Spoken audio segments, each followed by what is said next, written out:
యేసు క్రీస్తు ప్రభువారు ఈ లోకంలోనికి వచ్చుట ఒక సంచలనం. కొలోనల్ జేమ్స్ ఇర్విన్ అనే ఒక శాస్త్రవేత్త లేకపోతే ఆస్ట్రోనాట్ తను ఏమన్నాడంటే, తను స్పేస్ షిప్ ద్వారా మూన్ మీద అడుగుపెట్టాడు. అయితే తాను వెళ్తున్న సమయంలో తన మానసిక పరిస్థితి బాలేదు. తన వైవాహిక జీవితంలో సమాధానం లేదు తన భార్యతో. అయితే తాను ఆ స్పేస్ షిప్ మీద మూన్ మీదకి వెళ్ళి వచ్చిన తర్వాత మన భారతదేశానికి వచ్చారు. ఆంధ్ర యూనివర్సిటీకి వచ్చినప్పుడు అక్కడున్న విలేకరులు ఆయన అడిగారు, మీరు ఎంత గొప్పవారు, చంద్రుని మీద మీ అడుగు పెట్టారు, మీరు చాలా తెలివైన వారు, చాలా గొప్ప అవకాశాన్ని మీరు పొందుకున్నారు అని అన్నప్పుడు ఆయన ఇచ్చిన సమాధానం ఏంటంటే, నేను చంద్రుని మీదకి వెళ్ళినప్పుడు అక్కడి నుంచి చూస్తే మన భూగోళం, మన ఎర్త్ భూమి అనేది ఒక చిన్న బంతిలాగా లేకపోతే ఒక గోళీ లాగా కనిపిస్తూ ఉంది. అది చూసినప్పుడు దానిలో నా దేశం ఎంత, అమెరికా దేశం ఎంత, అమెరికా దేశంలోని నా రాష్ట్రం ఎంత, ఆ రాష్ట్రంలో నా ఊరు ఎంత, నా ఇల్లు ఎంత, నా కుటుంబం ఎంత, దానిలో నేనెంత అని ఒక్కసారి ఆ యొక్క ఆలోచన తన్ని కదిపివేసింది. ఆయన తిరిగి వచ్చిన వెంటనే చేసిన మొదటి పని ఏంటంటే, తను దేవునికి సాగిలపడి నమస్కారం చేసి, ఆయన తెలుసుకున్న ఒక గొప్ప సత్యం ఏంటంటే, మానవుడు చంద్రుని మీద అడుగుపెట్టడం గొప్ప విషయమే కావచ్చు, కానీ సమస్తాన్ని సృజించిన సృష్టికర్త అయిన దేవాతి దేవుడు ఆయన శరీరాన్ని ధరించి భూమి మీదకి రావడం అనేది ఇంకా గొప్ప విషయం అని కొలోనల్ జేమ్స్ ఇర్విన్ చెప్పాడు. ఆ ఒక్క సన్నివేశం తన జీవితాన్ని మార్చివేసిందని, మరియు తను యేసుక్రీస్తు ప్రభువారిని అర్థం చేసుకొని ఆయనకు తన జీవితాన్ని ఇచ్చి, చిల్డ్రన్ ప్లీజ్ దయచేసి మీ స్థానాల్లో కూర్చోండి, మీ పేరెంట్స్ దగ్గర కూర్చోండి కొద్దిసేపు. I won't take much time, but I would like your undivided attention. మానవుడు మూన్ మీద అడుగుపెట్టడం గొప్ప విషయమే కావచ్చు, కానీ దేవాతి దేవుడు ఎర్త్ మీద అడుగుపెట్టడం అనేది ఇంకా గొప్ప విషయం అని కొలోనల్ జేమ్స్ ఇర్విన్ చెప్పాడు, ఒక గొప్ప ఆస్ట్రోనాట్. మరియు తాను చెప్పిన విషయం ఏంటంటే, ఎప్పుడైతే నేను యేసుక్రీస్తు ప్రభువారిని విశ్వసించి నా జీవితాన్ని ఆయనకు సమర్పించుకున్నానో, నా జీవితంలో గొప్ప సమాధానాన్ని నేను అనుభవించాను. నా రిలేషన్షిప్ సరిగా అయ్యింది. దేవునితో నా సంబంధము మరియు నా సహచరితో నా సంబంధము.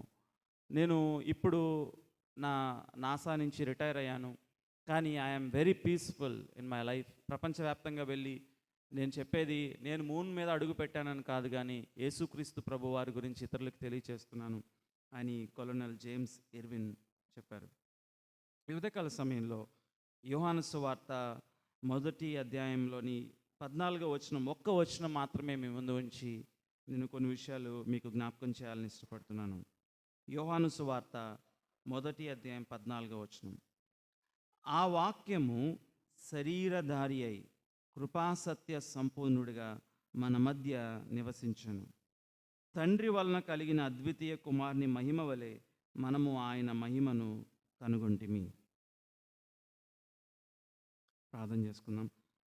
పరిశుద్ధ జీవం కలిగిన మా ప్రియ పరలోకపు తండ్రి, ఈ ఉదయకాల సమయం ప్రభా, మీ వాక్యాన్ని ధ్యానిస్తుండగా మీరు మాతో మాట్లాడమని, మమ్మల్ని సంధించమని, మాకు బోధ నేర్పించండి ప్రభా. మమ్మల్ని సరిచేయండి, మమ్మల్ని ఆదరించండి, మాకు క్రీస్తుని బయలుపరచమని యేసు నామములో ప్రార్థించి అడిగి వేడుకొంచున్నాం తండ్రి, ఆమేన్. ఇక్కడ 14వ వచనంలో యోహాను అని యేసుక్రీస్తు ప్రభు వారిని ప్రత్యక్షంగా చూసిన ఈ అపోస్తలుడు ఏమని రాస్తున్నాడంటే, ఆ వాక్యము శరీరధారి అయి. వాక్యము అంట శరీరాన్ని ధరించింది.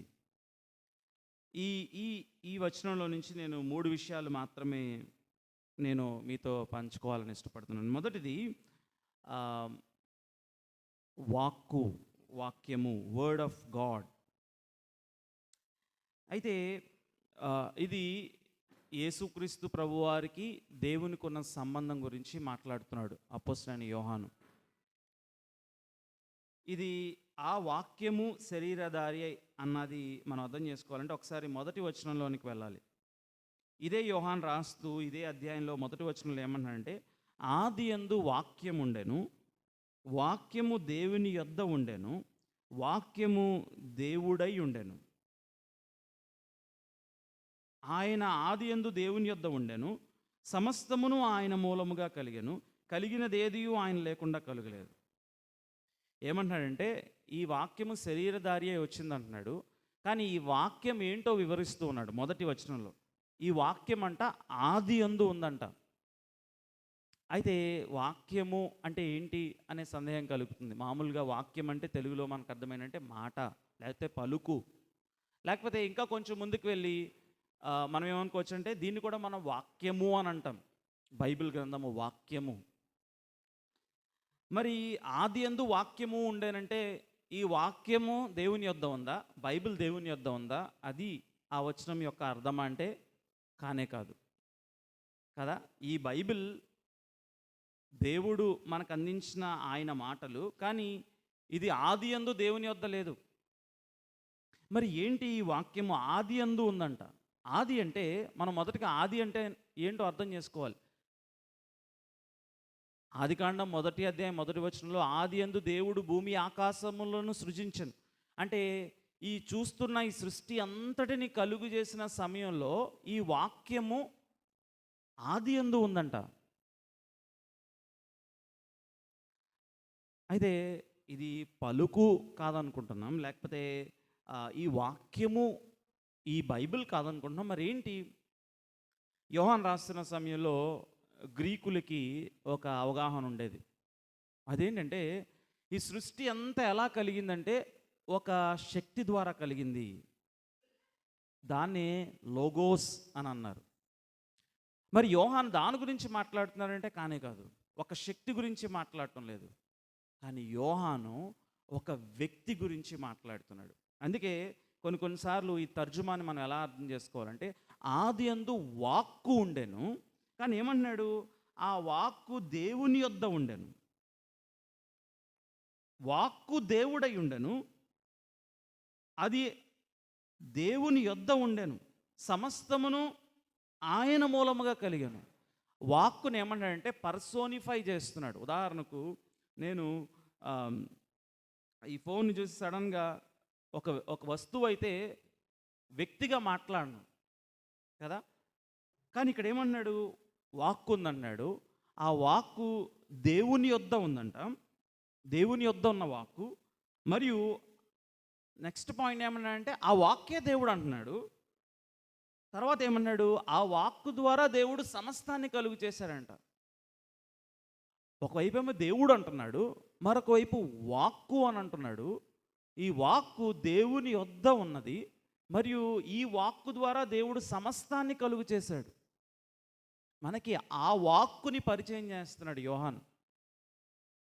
చాలా జాగ్రత్తగా గమనించండి.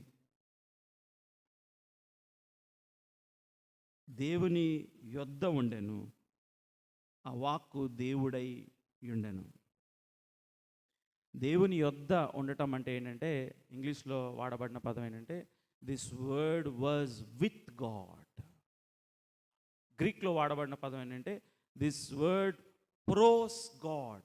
దాని అర్థం ఏంటంటే దిస్ వర్డ్, ఈ వాక్ అంట దేవునికి ఫేస్ టు ఫేస్ నిలవబడ్డాడంట. ఇంకా మాట్లాడాలంటే ఒక భర్త భార్య నిలబడినట్లుగా ఇంటిమేట్గా నిలవబడ్డాడంట.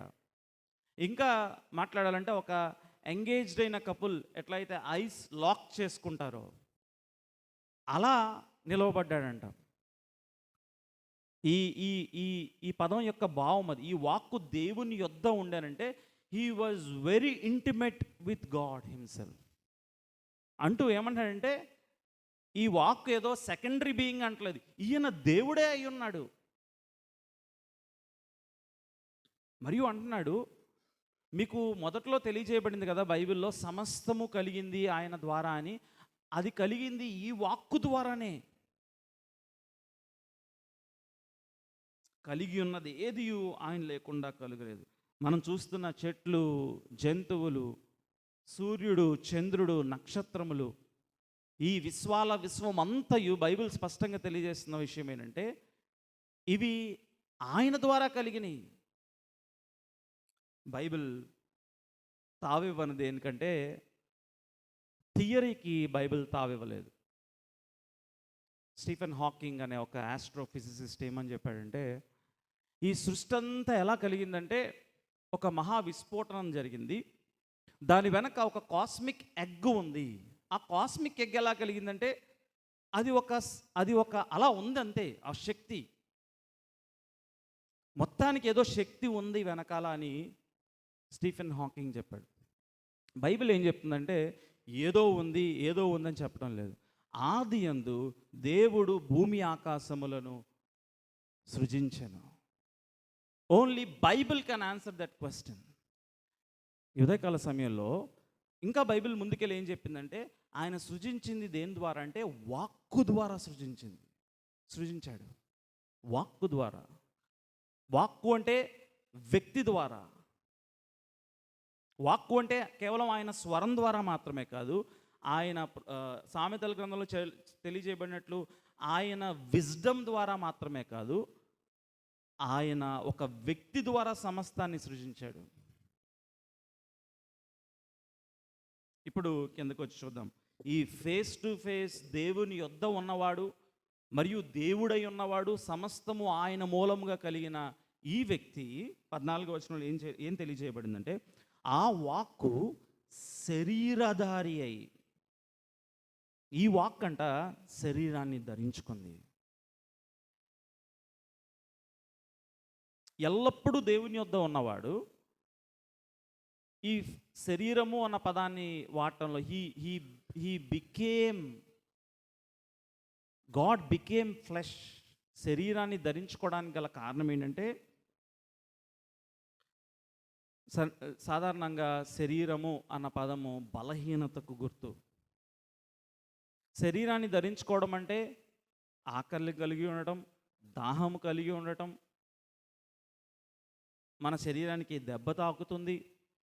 మరియు అంతకంటే శరీరాన్ని ధరించుకుంటే మరణంలో నుంచి వెళ్ళాలి.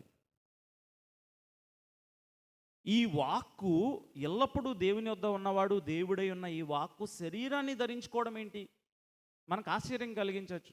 మనం చాలాసార్లు చాలా మామూలుగా వింటూ ఉంటాం, నరావతారి అయి వచ్చాడు.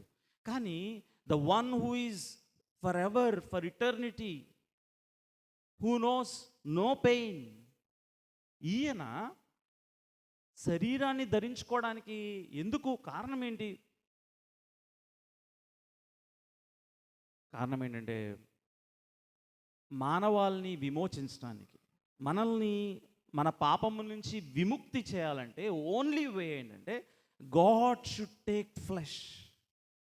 మరొక మార్గం లేదు. God should take flesh. ఆయన దేవుడు మానవుని మంచిగా చేశారు, కానీ మానవుడు ఏం చేశారంటే దేవుడు జీవించమన్న విధానంలో జీవించలా. దేవుడు ఒకటే చేయమన్నది, నీవు నన్ను కోరుకుంటావా లేకపోతే నా ఆజ్ఞను వ్యతిరేకిస్తావా. ఒక పరీక్ష పెడితే మానవుడు ఏం చేశాడు తెలుసా? దేవునికి వ్యతిరేకంగానే నిర్ణయం తీసుకున్నాడు. కానీ దేవునిలో ఉన్న ఒక ఉన్నతమైన లక్ష్యం ఏంటంటే నాకు వ్యతిరేకమైన డెసిషన్ తీసుకున్నాడు కాబట్టి ఇంకా నేను డిస్ట్రాయ్ చేసేస్తాను మానవాల్ని అని అనుకోలేదు. లేకపోతే ఇలా చిటికేస్తే వాళ్ళు మారిపోవాలి అని అనుకోలే. వాళ్ళని రోబోస్గా చేయలేదు. కానీ ఎంత దూరం వరకు ఆయన వెళ్ళాడంటే ఈ ఎప్పుడు ఉన్న దేవుడు, నిత్యత్వం ఉన్న దేవుడు, ఈ భూమి పట్టజాలని దేవుడు, ఆయనకి బౌండరీస్ లేవు. Not even he doesn't have boundaries of time, space. ఈ లిమిటేషన్స్ ఆయనకి లేవు. ఆయన ఇటర్నిటీ గురించి మాట్లాడాలంటే ఇన్ఫినిటీ అంటే ఇంకా అది అనంతము. ఆ దేవుడు మనల్ని విమోచించడానికి ఏకైక మార్గంగా ఏం చేశారంటే శరీరాన్ని ధరించుకొని నీ వలె నా వలె ఈ లోకంలోనికి వచ్చాడు. అయితే దీనిలో ఉన్న ఒక ఉన్నతమైన లక్షణం ఏంటంటే ఆయన శరీరాన్ని ధరించుకున్నప్పుడు తన దైవత్వాన్ని విడిచిపెట్టలేదు. అందుకే ఇక్కడ రాయబడింది ఏంటంటే ఆ వాక్కు శరీరధారి అయి ఆ దేవుడే శరీరాన్ని ధరించుకున్నాడు. అందుకే మనకు ఆశ్చర్యం కలుగుతుంది. ఒక చిన్న బేబీ పుట్టినప్పుడు యేసుక్రీస్తు ప్రభువారు అక్కడికి వెళ్ళి జ్ఞానులు సాగిలపడటం ఎందుకు అనంటే, గొప్ప గొప్ప వారందరూ వచ్చి సాగిలపడటం ఎందుకనంటే, he is not just a baby like any other baby. ఈయన ఎల్లప్పుడూ ఉన్నవాడు, శరీరాన్ని ధరించుకొని వచ్చాడు. ఆయన దైవత్వాన్ని విడిచిపెట్టకుండా ఆయన శరీరాన్ని ధరించి ఈ లోకంలోనికి వచ్చాడు. అంత మాత్రమే కాదు, ఆయన శరీరాన్ని ధరించడం ద్వారా ఆయన చిన్న బాలుడిగా ఉన్నప్పుడు కింద పడిపోయాడు, దెబ్బలు తగిలినాయి, ఆయనకు ఆకలేసింది, ఏడ్చాడు.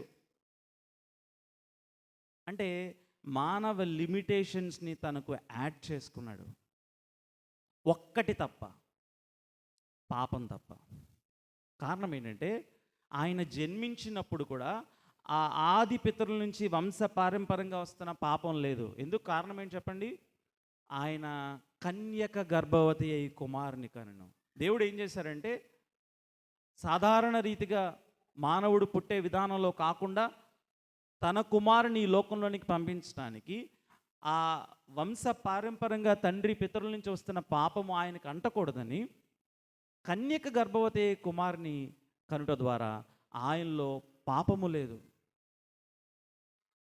ఆయన మానవ శరీరాన్ని యాడ్ చేసుకున్నాడు కానీ పాపాన్ని యాడ్ చేసుకోలేదు. ఆయన ఆకలి కొన్నాడు, దాహం కొన్నాడు. అంత మాత్రమే కాదు, the greatest tragedy of humanity, the death లో నుంచి ఆయన వెళ్ళాడు.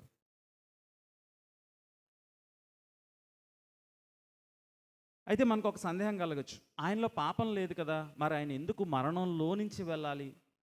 కారణం ఏంటంటే ఆయన మన పాపములను తన మీద వేసుకున్నాడు. ఉదయకాల సమయంలో ఈ ట్రూత్ నీకు అర్థం కాకపోతే you miss the purpose of your life. కొన్ని సంవత్సరాల క్రితము ఒక అందమైన స్త్రీ, చాలా ఉన్నతమైన స్థానంలో తనుంది. She is a princess. చాలా గొప్ప పేరు ఉంది. She was one of the intelligent being IQ ప్రకారం. ఆమె ఏం చేసిందంటే ముంబైలోని స్లమ్స్లోనికి వెళ్ళి అక్కడ ఆ చిన్నారి బిడ్డలతో ఆ జనజీవన స్రవంతిలో కొంతకాలం ఉందన్నమాట.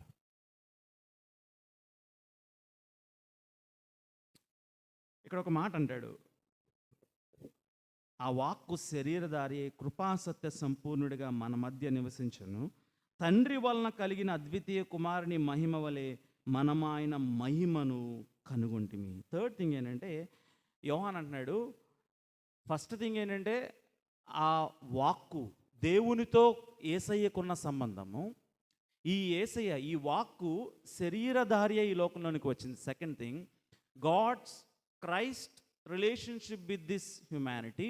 మూడవది ఏంటంటే క్రైస్ట్ రిలేషన్షిప్ విత్ జాన్.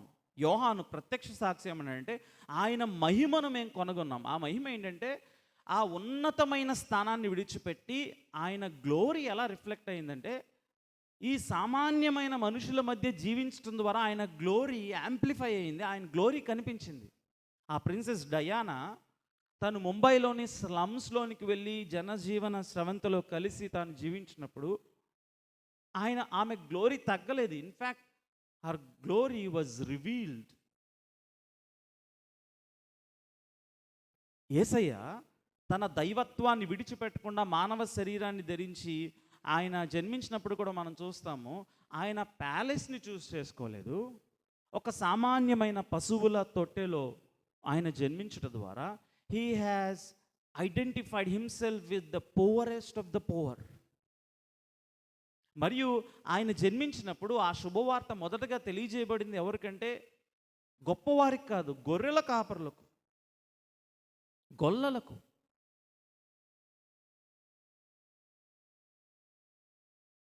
తండ్రి వలన కలిగిన అద్వితీయ కుమారుని మహిమ వలె మనమాయన మహిమను కనుగొంటిమి. యోహాన్ అన్నాడు, ఇది కల్పన కథ కాదు. ఈ ఈ ఈ రాస్తున్నటువంటి ప్రత్యక్ష సాక్ష్యం అంటే మేము కన్నులారా దేన్ని చూచామో, దేన్ని తాకామో, ఏది నిదానించి కనుగొన్నామో ఆయన గురించి రాస్తున్నానని యోహాన్ ఏమంటాడంటే, we have seen, our eyes have beheld his glory. అసలు ఒక్కసారి యోహాన్ అది ఇమాజిన్ చేసుకుంటే, ఈ దేవుడు, సమస్తాన్ని కలుగు చేసిన దేవుడు మన మధ్యలో శరీరధారి అయి వసించాడు. వీ హ్యావ్ నాట్ మెనీ, ఆ పైన అంటాడు కదా,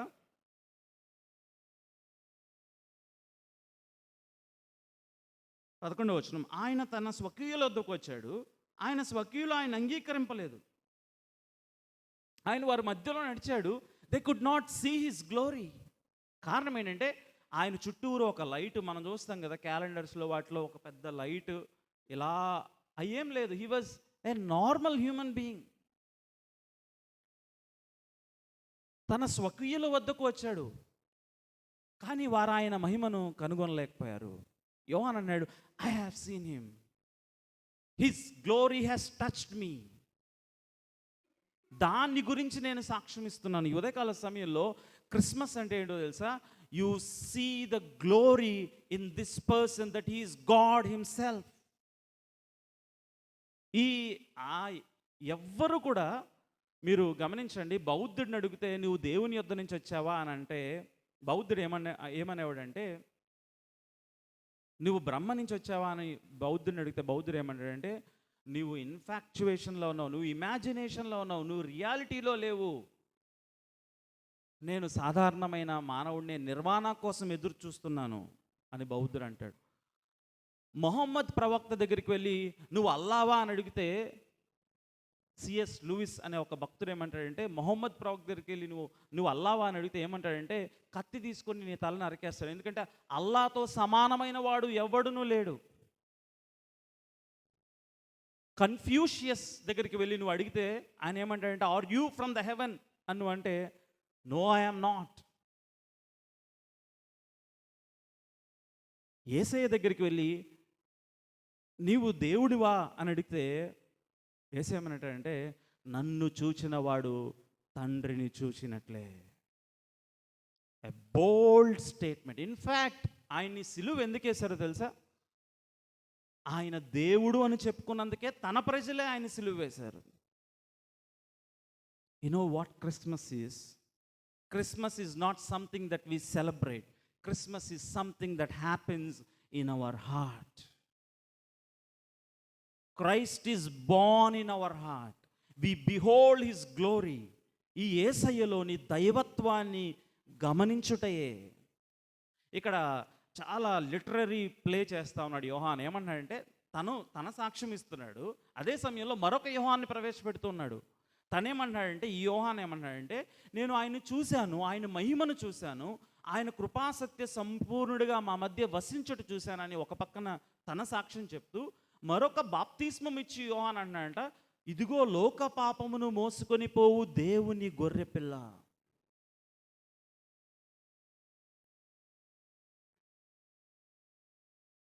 ఈ సాయంకాల సమయంలో, ఈ ఉదయకాల సమయంలో మనం అర్థం చేసుకోవాల్సిన విషయం ఏంటంటే, సీయింగ్ గాడ్ ఇన్ జీసస్. యేసయ్యే సృష్టికర్త అయిన దేవుడు అని గుర్తించుట. రెండవది, యోహాన్ చెప్పినట్లు, ఇదిగో లోక పాపమును మోసుకొని పోవు దేవుని గొర్రెపిల్ల. ఇదే యోహాను సువార్త 1వ అధ్యాయంలో 36వ వచనంలో, అతడు నడుచుచున్న యేసు వైపు చూచి, ఇదిగో దేవుని గొర్రెపిల్ల. యేసుక్రీస్తు ప్రభువారి మహిమను గ్రహించడం అంటే ఏంటో తెలుసా? ఆయన సృష్టికర్త అని గ్రహించడం మాత్రమే కాదు, ఆయన సమస్తాన్ని కలుగు చేసిన సృష్టిని పరిపాలిస్తున్న దేవుడు అని గ్రహించడం మాత్రమే కాదు, ఇదిగో లోక పాపమును మోసుకొని పోవు దేవుని గొర్రెపిల్ల అని గ్రహించడం. The only one who can take the sins on him. నీ పాపములు, నా పాపములు, వాటికి ప్రాయశ్చిత్తం చేసి వాటిని క్షమించగలిగింది యేసుక్రీస్తు ప్రభువారు మాత్రమే. ఇదిగో లోక పాపమును మోసుకొని పోవు దేవుని గొర్రెపిల్ల. నీ జీవిత కాలం అంతయు నిన్ను వేధించేది ఏంటో తెలుసా? నేను పాపం చేశాను, నా పాపమును క్షమించగలిగింది ఎవరు? నా గిల్టీ కాన్షియన్స్ని తీసివేయగలిగింది ఎవరు? నేను ఏం చేస్తే నా పాపం పోతుంది? నేను ఏం చేస్తే నాకు ఈ భారం విడుదలవుతుంది? యోహాను అన్నాడు, ఇదిగో లోక పాపమును మోసుకొని పోవు దేవుని గొర్రెపిల్ల. ఆయన ఏం చేశారంటే, యేసుక్రీస్తు ప్రభు వారు ఈ లోకంలోనికి వచ్చినప్పుడు ఆయన ఏం చేశారంటే, ఆయన నా పాపాన్ని తన మీద వేసుకున్నాడు. నేను జ్ఞాపకం చేశాను కదా ఇందాక, ఆ పాపము నుంచి విడిపించడానికి ఆయన శరీరధారి అయి వచ్చాడు. ఎంత ఔదార్యమైన కృప అంటే, నేను నా పాపం నుంచి నన్ను నేను విడిపించుకోలేను, నేను ఏం చేసినా నేను ఆయనకి సమీపం కాలేను. కాబట్టి ఆయన ఏం చేశారంటే, ఆ పాపాన్ని తన మీద వేసుకున్నాడు. ఇదిగో లోక పాపమును మోసుకొని పోవు దేవుని గొర్రెపిల్ల. చాలామంది ఏమనుకుంటారంటే, God wants to make good people అని అనుకుంటారు. దేవుడు మంచి వారిని తయారు చేయాలనుకుంటున్నాడు. Difference from any other religion and the religion that Bible teachers. ఏంటో డిఫరెన్స్ తెలుసా? అందరూ ఏమనుకుంటారంటే, God wants to make good people, మంచి వారిని చేయాలనుకుంటున్నాడు దేవుడు. బైబిల్ ఏం చెప్తుందంటే, God wants to make new people. మీరు ఒకవేళ ఇంగ్లీష్ రాకపోయినా, ఈవెన్ యూకేజీ ఎల్కేజీ వాళ్ళని అంటేనే చెప్తారు, గుడ్కి న్యూకి డిఫరెన్స్ ఏంటి? గుడ్ అంటే మంచి, న్యూ అంటే నూతనమైన. దేవుడు మనల్ని మంచివారిని చేయడానికి రాలా, దేవుడు మనల్ని నూతనంగా చేయడానికి వచ్చాడు. ఈ ఒక్క డిఫరెన్స్ అర్థమవుతే వర్క్ ఈస్ డన్. ఏంటి డిఫరెన్స్? మంచివారంగా చేయడం అంటే, నువ్వు ఎలా చేస్తున్నావు కదా, ఇవన్నీ సెట్ చేసుకో, రైట్ చేసుకో, very good, number 1, number 2, number 3, పొద్దున్నే లేచేసేయ్, ప్రేయర్ చేసుకో, వాక్యం చదువుకో, ఎలా వెళ్ళిపో, దాన ధర్మాలు చేయి, అన్నీ చేసేయి. Good people, tick tick tick tick tick. New people అంటే ఏంటో తెలుసా? ఈ వాక్కు శరీరధారి అయి వచ్చిన ఈ వాక్కుని ఆయన మహిమను కనుగొని ఆయన ఎదుట సాగిలపడి, ఈయన దైవత్వాన్ని గ్రహించి, ఈయన నా నిమిత్తమై సిలువలో మరణించి పాతిపెట్టబడి తిరిగి లేచాడని విశ్వసించిన వారు, నీ పాపమును క్షమించగలిగింది మరియు నిన్ను నూతనంగా చేయగలిగింది ఆయన మాత్రమే అని గ్రహించిన వారు, they are the new people. God is not looking for good people. God is looking for new people. అందుకే ఆయన శరీరాన్ని ధరించి ఈ లోకంలోనికి వచ్చాడు. ఉదయకాల సమయంలో, if you are trying to be good, God is not interested in you because your good is filthy rags in the sight of God. నీ మంచి దేవుని దృష్టిలో మురికి గుడ్డల లాంటిది. ఆయనకు కావాల్సిన విశ్వాసం ఏంటంటే, ఆయన కుమారుడు నీ నిమిత్తమై, నీ పాపముల నిమిత్తమై సిలువలో పాప శిక్షను మోసుకుని, నీవు పొందాల్సిన మరణ శిక్ష తాను భరించి చనిపోయి పాతిపెట్టబడి తిరిగి లేచాడని విశ్వసించిన నూతన ప్రజలు కావాలి. అందుకే ఒక మాట రాయబడింది, నీవు నూతనంగా జన్మించావా? నీవు తిరిగి జన్మించావా? నీవు పైనుండి జన్మించావా?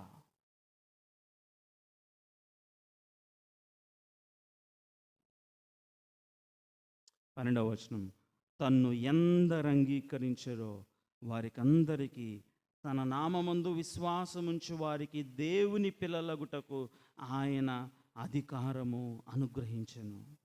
వారు దేవుని వలన పుట్టిన వారే కానీ రక్తము వలనైనను శరీరేచ్ఛల వలనైనను మనుషేచ్ఛల వలనైనను పుట్టినవారు కారు. ఇక్కడ అన్నాడు, మరి ఏం చేయాలి బ్రదర్? వాక్కు శరీరధారి అయి వచ్చింది, మన మధ్య వసించింది.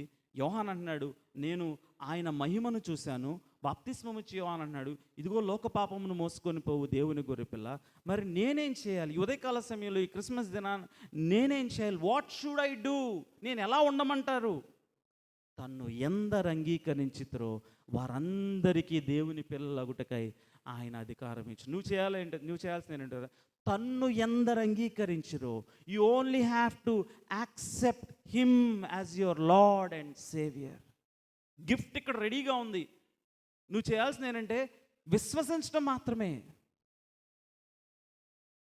That is Christianity. That is what the Bible says.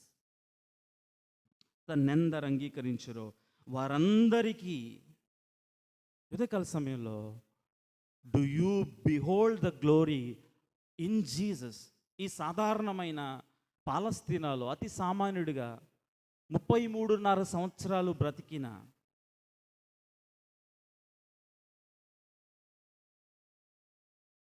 యేసు క్రీస్తు దేవుని కుమారుడని, దేవుడని గ్రహించుటలో you can become new. That is the gospel.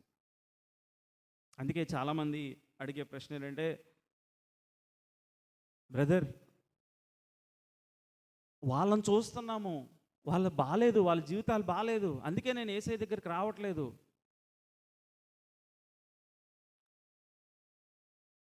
లేకపోతే వాళ్ళని చూస్తున్నాం, ఆ పాస్టర్ని చూస్తున్నాను, ఆ వ్యక్తిని చూస్తున్నాను. No, they are not the saviours. వారు రక్షకులు కాదు. Our only saviour is this man, God man, who walked in Nazareth 2000 years before. 2000 సంవత్సరాల క్రితం అతి సామాన్యుడిగా నడిచిన ఈయన దేవుని కుమారుడని గ్రహించడం ఇది అందరికీ సాధ్యం కాదు. అందుకే అన్నాడు, తను ఎందరు అంగీకరించిరో వారందరికీ తన కుమారులు అవ్వటం. అందరూ ఏమనుకుంటారంటే, is a good moral teacher. Yesu అనేక మంచి మాటలు చెప్పాడు. ఒక చెంప మీద కొడితే మరొక చెంప చూపించు, నువ్వు చాలా మంచిగా ఇవ్వు. ఒక మంచి మారల్ టీచర్ అండి. ఆక్స్ఫర్డ్ యూనివర్సిటీలో ప్రొఫెసర్గా ఉన్న సిఎస్ లూయిస్ ఏమన్నాడంటే, అలాంటి తప్పిదం ఎప్పుడు చేయొద్దు. యేసుక్రీస్తు ప్రభువారు ఒక మంచి ప్రబోధకుడు మాత్రమే అని నువ్వు తలంచినట్లయితే అంతకంటే అమాయకత్వం మరొకటి లేదు. యేసుక్రీస్తు ప్రభువారు జీవించిన విధానము, ఆయన చేసిన అద్భుతములు, ఆయన పలికిన పలుకులు గమనించి ఏ ఒక్కరూ ఆయన కేవలం ఒక మంచి ప్రబోధకుడు మాత్రమే అని ఆయన పక్కన కూర్చుండబెట్టలేరు. అయితే ఆయన దేవుని కుమారుడై ఉండాలి, ఆయన చెప్పినట్లు ఆయన దేవుడై ఉండాలి, లేకపోతే ఒక పిచ్చివాడైనా అయి ఉండాలి. The two options are before you. Who is Jesus to you? ఉదయకాల సమయంలో ఆయన బలను సమీపిస్తున్న మనం ఒకవేళ ఇంకా నువ్వు ప్రభువుని అంగీకరించినట్లయితే ఆ వాక్కు శరీరధారి మన మధ్య వసించెను. మరియు ఆయన తిరిగి రానన్నాడు. తను ఎందరు అంగీకరించిరో వారందరికీ ఆయన నిత్య జీవం ఇవ్వనై ఉన్నాడు. ఈ మరణంలో నుంచి దాటి వెళ్ళి నిత్యత్వం, ఇటర్నిటీ. ఈ దినాల్లో చాలా రీసెర్చ్ జరుగుతుంది మన ఏజ్ తగ్గించడానికి. మీకు దాని గురించి ఎక్స్ప్లెనేషన్ కావాలంటే రాజా బ్రదర్ని అడగండి, చాలా చెప్తారు. హౌ కెన్ వి లైక్ మన ఏజ్ని ఏమంటారు బ్రదర్, ఎక్స్టెండ్ చేసుకోవడానికి చాలా రీసెర్చ్ జరుగుతుంది లేటెస్ట్ టెక్నాలజీతో. కానీ only Bible assures that there is eternity. Maybe age పెరిగితే నాకు తెలిసి ఇటర్నిటీ సాధ్యం కాదు, కానీ మేబీ ఒక 20 years ఎక్స్ట్రా అవ్వచ్చు ఏజ్. కాదని నేను అనడం లేదు. యాక్చువల్గా మెడిసిన్తోనే లైఫ్ ఎక్స్పెక్టెన్సీ పెరిగింది, ఏజ్ మార్టాలిటీ రేట్ పెరిగింది. కానీ eternity only God can give. అది స్టేటస్తో సంబంధం లేదు, నీ ఏజ్తో సంబంధం లేదు, నీ బ్యాక్గ్రౌండ్తో సంబంధం లేదు, నీ రిలీజియన్తో సంబంధం లేదు, నీ కాస్ట్తో సంబంధం లేదు, నీ దేనితో సంబంధం లేదు. ఆయనకు కావాల్సింది తన్ను ఎందరు అంగీకరించరో. ఎవరైతే క్రీస్తులో దైవత్వాన్ని గ్రహించి ఆయన నా పాపముల నిమిత్తమై చనిపోయి పాతిపెట్టబడి తిరిగి లేచారని విశ్వసిస్తారో, కేవలం విశ్వాసం. మరియు ఇది మతం కాదు. చాలామంది ఏమనుకుంటారంటే, నేను ప్రభువుని అంగీకరించినట్లయితే ఒక మతంలోనికి ప్రవేశిస్తున్నాను. కానే కాదు. Christianity is not a religion.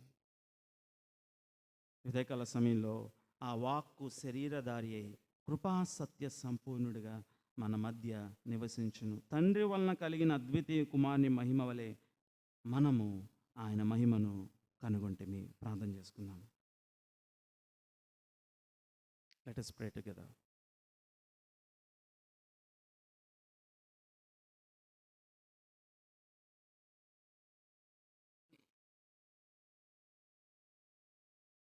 ఇక్కడ ఒక మాట అంటున్నాడు అపొస్తలుడైన యోహాను, తన్నెందరు అంగీకరించుతారో వారందరూ దేవుని పిల్లలగుటకు ఆయన అధికారం ఇచ్చాను. విశ్వాసం ద్వారా నీవు దేవుణ్ణి తండ్రి అని పిలవచ్చు. నువ్వు ఆయన కుమారుని అంగీకరించినట్లయితే దేవుణ్ణి తండ్రి అని పిలవచ్చు.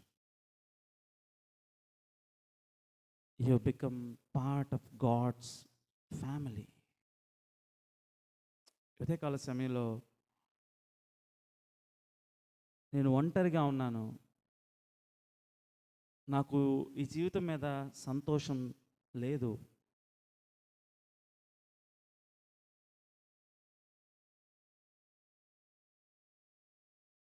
నాకు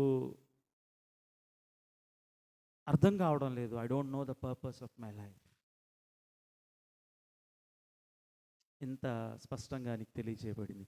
తన్ను ఎందరు అంగీకరించిరో వారందరికీ దేవుని పిల్లలగుటకు ఆయన అధికారం ఇచ్చాను. The only question before you is, what are you going to do with this person of Jesus Christ? నీ ముందు ఉన్న ఏకైక ప్రశ్న ఏంటంటే, ఈ యేసు అనే వ్యక్తి గురించి నువ్వు ఏం నిర్ణయం తీసుకోబోతున్నావు?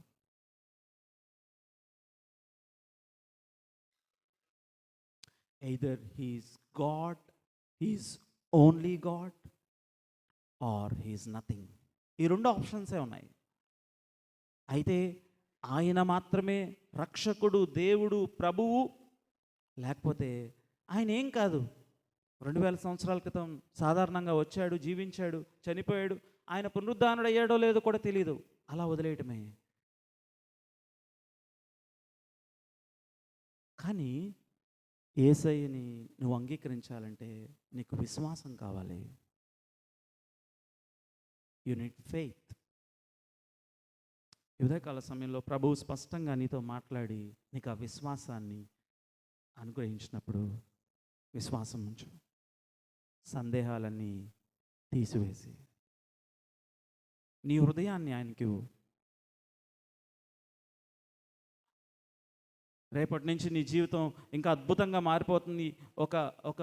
ఒక మిరాక్యులస్ లైఫ్ నీకు ఉంటుందని నేను వాగ్దానం చేయట్లేదు. కానీ ఒకటి వాగ్దానం చేస్తాను, అదేంటంటే నీవు దేవుని కుమారుడు అవుతావు, కుమార్తె అవుతావు. అంతకంటే గొప్ప భాగ్యం ఏముంది ఈ జీవితంలో? You know your destiny, you know the purpose of your life. Christmas is not just to celebrate. Christmas is to be experienced. Christmas అంటే ఏంటో తెలుసా? సెలబ్రేట్ చేసుకునేదే కాదు. క్రిస్మస్ అంటే ఏంటో తెలుసా? క్రీస్తు నీలో జన్మించుట.